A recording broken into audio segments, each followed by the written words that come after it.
Digital Diaries.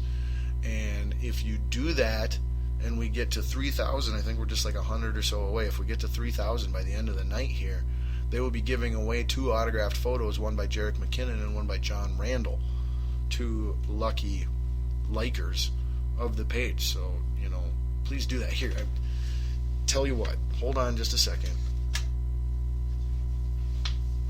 I am literally down on my knees begging you to go to VikingsDigitalDiaries.com and check out my interviews with former Vikings players.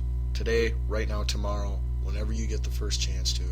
And from now on, every week, Throwback Thursday, I will have a brand new interview with a former Viking. Each and every week. It's like the coolest thing ever. And I get to continue to do it if people actually take the time to listen and enjoy it. So all you can guarantee me is that you take the time to listen. And that's what I'm on my knees asking you, no, begging you to do. And then once you do, spread the word on to other Vikings fans. Let them know. And everything will be gravy. All right. Now for our balls deep thought of the day. And it is with sad and heavy heart that we have this week's balls deep thought of the day to close the show. It is in memory of the late great Dave Mira. Dave Mira was a BMX bike legend, a BMX biking god, pioneer, founder, what Tony Hawk was to skateboarding, Dave Mira was to BMXing, and equally working, together, and in a way working together for all extreme sports, all alternative X Games style sports, not just their own specific one. That's more like, you can't say Tony Hawk just had an impact on skateboarders, he had an impact on snowboarders. And, Dave Mira didn't just have an impact on BMX bike riders, he had an impact on skateboarders. All these, like I said, alternative X Games style sports that are a big part of our culture and our sporting world today that weren't 20, 30 years ago. And there were key people that made that happen and get it to where it is today, and none any less impactful or any less important than Dave Mira. He died this past week at the age of 41 due to apparent suicide. Very, very sad. Anytime we lose anyone that young, but when we lose them at their own hand, a la Junior Seau, a la, whoever else you want to throw in there, it's always extra hard, I think. I think that's, like, me personally, this is where it's balls deep thought of the day. I think that kind of death, at one's own hand is the hardest for other human beings to deal with in the grieving process. There's always a grieving process regardless of the manner of the end. But I think a grieving process that's induced by that, like I said, at one's own hand, is by far the most challenging. Well, and maybe not even by far, but without question, one of the, if not the, there we go, that's nice and safe and accurate, most challenging. So, I guess where I want to go with this is I would like to issue everyone who listens to this not a challenge, but just a request, a humane request. Too many of us throughout history, this isn't just a current pop culture millennial, thing or whatever. This is all time for all humanity. But too often, not enough people think outside of themselves.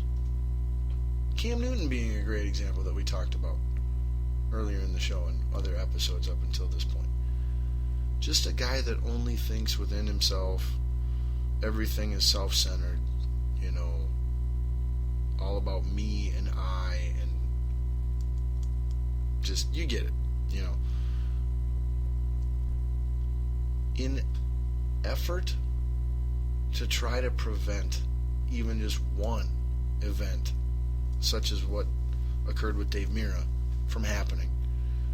If we could just prevent one, that'd be an ultimate win. That would be winning.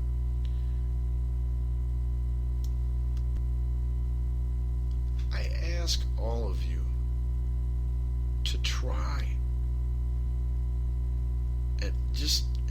at any points where you're conscious of, hey, here's an opportunity where I could try to do what Scotty Ball asked me to do. Throw it out there. Give it a try. Okay, that's what I'm asking. But what I'm asking you to try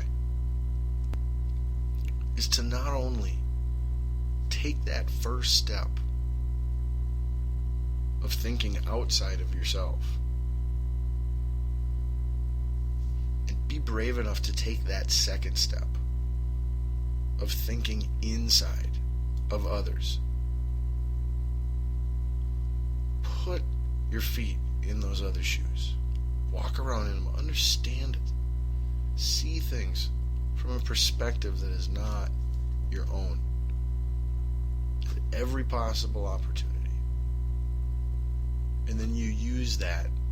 You take what you learn from that and you incorporate it into what is your own.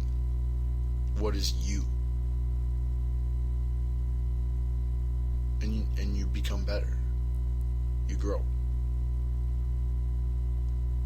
And that's a bonus. Like I said, the goal is, some kind of prevention of tragedy, because while suicide is not something like drunk driving deaths where you can theoretically eliminate it, I don't believe that's the case.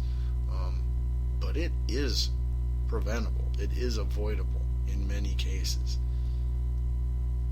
It is ultimately a choice that is influenced by things, but made by a final source. And I believe that by, like I said, not only taking that first step in thinking outside of yourself, but taking that full second step into thinking inside of others. No balls deep pun intended. It can really make a difference. And the final point I want to make is you never know who. You never know who. You never know who. People you know, random strangers, you never know who you're taking the time to try and be in their shoes and see and feel what they do. Could make all the difference in the world. So, I don't know. There we go. That's our Balls Deep thought of the day. That's our show. Wow. All right. Went way longer than I wanted it to, but that's always what happens. And that is what she said. That's what she said. That's what she said. Oh, man. All right. But anyway, thank you for finding the show here this week, each and every week. I'm Scotty Ball. Thanks for joining me. Till next time, I'm out. Peace.